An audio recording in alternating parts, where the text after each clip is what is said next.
গতকাল ছিল নাগরিক সমাজের রাত দখল কর্মসূচি। আজিকর কাণ্ডে জুনিয়র চিকিৎসকের বিচারের দাবিতে দিকে দিকে চলছিল প্রতিবাদ। আর মিছিল থেকে ফেরার পথে এক মহিলাকে লক্ষ্য করে কুৎসিত অঙ্গভঙ্গি করার অভিযোগ উঠল বারাসাতে।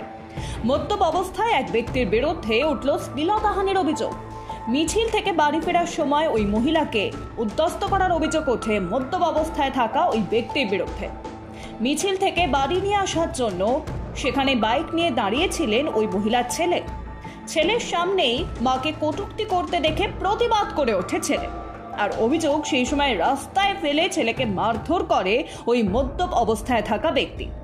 এমন অবস্থায় মাকে বাঁচাতে গিয়ে আক্রান্ত হয় ছেলেটি।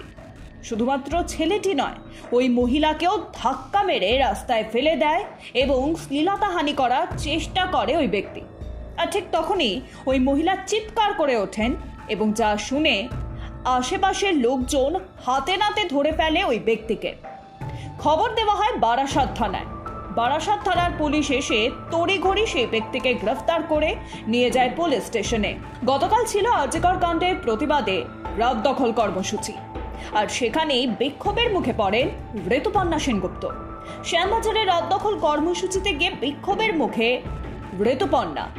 আজিকর কাণ্ড নিয়ে যখন বিচার চেয়ে প্রতিবাদের ঢেউ কলকাতা থেকে জেলায়, এহেন আবহে শ্যামবাজারে নিজের প্রতিক্রিয়া জানাতে গিয়ে বিক্ষোভের মুখোমুখি হলেন অভিনেত্রী ঋতুপর্ণা সেনগুপ্ত।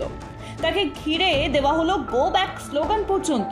কোনো ক্রমে তিনি নিজের গাড়িতে উঠলেও গাড়ির উপরে সজোরে আঘাত করতে থাকেন একদল ব্যক্তি। বাধ্য হয়ে এলাকা ছেড়ে পালিয়ে যেতে হয় অভিনেত্রীকে। গতকাল আজিকর কাণ্ডে মহিলা চিকিৎসককে নির্যাতনের ঘটনায় আর সেই নির্যাতনের ঘটনায় সঠিক রায়ের দাবিতে আবারও ডাক দেওয়া হয়েছিল রাত দখল কর্মসূচি। রাজ্য জুড়ে চলছিল প্রতিবাদ।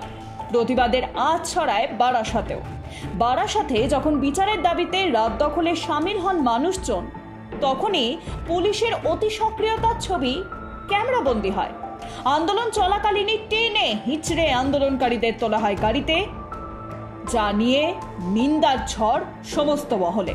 আজিকর কাণ্ডের বিচার চাইতে আন্দোলন চলাকালীন গতকাল বারাসাত কলোনি মোড়ে পুলিশের সঙ্গে খণ্ডযুদ্ধ আন্দোলনকারীদের। আজ বারাসাত পুলিশ জেলার অতিরিক্ত পুলিশ সুপার সংবাদ মাধ্যমকে জানান, এই ঘটনায় মোট 18 জনকে গ্রেফতার করা হয়েছে। তারা মহিলা পুলিশের সঙ্গে অশালীন আচরণ করেছেন, এমনকি পুলিশের উদ্দেশ্যে অকথ্য ভাষায় গালিগালাজও করেছেন। 34 নম্বর জাতীয় সড়কের কলোনি মোড়ে অবরোধ করেছিলেন, তার কোনো পারমিশন ছিল না বলেই পুলিশের দাবি। আর এই ঘটনায় আজ 14 জনকে গ্রেফতার করা হয়। এক গৃহবধূকে নির্যাতনের চেষ্টা এবং তা বিফলে যাওয়ায় গৃহবধূ ও তার ঠাকুমাকে ধারালো অস্ত্র দিয়ে কোপ মারার অভিযোগ উঠল প্রতিবেশী এক যুবকের বিরুদ্ধে। আর এই ঘটনায় পরে গলায় দড়ি দিয়ে আত্মঘাতী হন ওই অভিযুক্ত যুবক। ঘটনাটি ঘটেছে বীরভূমের মল্লারপুর থানার আওদা গ্রামে। ঘটনায় যখন গৃহবধূ তার ঠাকুমাকে রামপুরহাট গভর্নমেন্ট মেডিকেল কলেজ এবং হাসপাতালে ভর্তি করা হয়। ঘটনাটি ঘটে গতকাল রাতে বীরভূমের মল্লারপুর থানার আওদা গ্রামে। নিজের সন্তানের সঙ্গে ঘুমিয়েছিলেন ওই গৃহবধূ। আর সেই সময় গ্রামের উৎপল দত্ত নামে এক যুবক ওই গৃহবধূর ঘরে ঢুকে তাকে নির্যাতন করার চেষ্টা করে।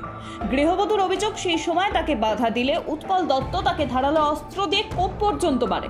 খবর পেয়ে গ্রামে পৌঁছয় মল্লারপুর থানার পুলিশ এবং তারপর উৎপল দত্ত আত্মঘাতী হয়েছেন বলে জানা যায়। ইতিমধ্যেই পুলিশ তদন্ত শুরু করেছে পুরো ঘটনার।